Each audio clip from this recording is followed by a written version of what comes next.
Tattoos and piercings.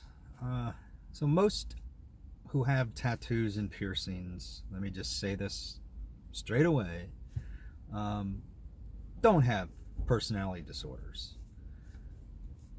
So, however, I've noticed a trend in those with personality disorders, like narcissism and borderline personality disorder, where they often have a large amount, an inordinate amount of tattoos and piercings. I'm not talking about people who have one or two, their favorite sports team, or, you know, a moderate amount of tattooing or piercings. I'm talking like over the top type of tattoos and piercings, like large tattoos, like covering like an entire thigh or an entire torso or an arm, a sleeve, if you will. And my ex, who had borderline personality disorder, certainly had a large amount of tattoos, all sorts of different subject matters, and I'll get to that later. So look, most this is not going to apply to everyone, though. A lot of normal folks get a lot of tattoos as well, and sometimes an inordinate amount. Like, if you work in the tattoo industry, like, the tattoo artist is likely going to have a lot of tattoos, and that's just because that's his line of work, and he likes tattoos. Or if you're like in a band or something, if you're like the drummer in Guns N' Roses, you might have a lot of tattoos because that just kind of fits that lifestyle. Or you might be a big fan of these things, and get lots of tattoos. So it doesn't always apply. Just I'm noticing the trend, though. So those with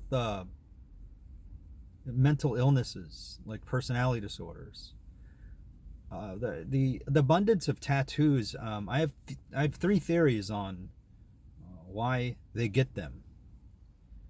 So the first is tattoos can often be an impulsive act, a very permanent act, though.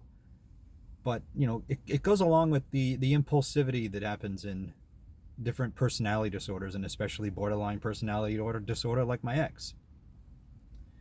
They don't think about having those tattoos long term. And sometimes, this is the second topic.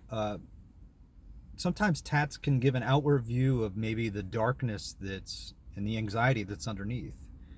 Especially with dark, subject matters like skulls or weapons or horrific things from horror movies.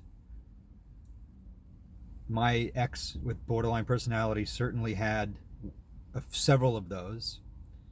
And then finally, like, probably the best uh, theory that I can have about why people with personality disorders get an inordinate amount of tattoos and piercings is, I think it's strongly correlated to lack of self.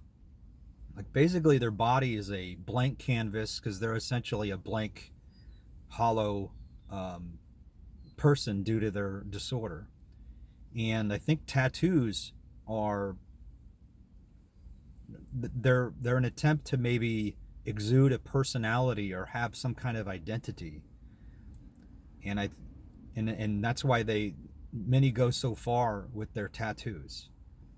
So yeah, it's just a trend I've noticed. It's not guaranteed to apply to everyone that has lots of tattoos.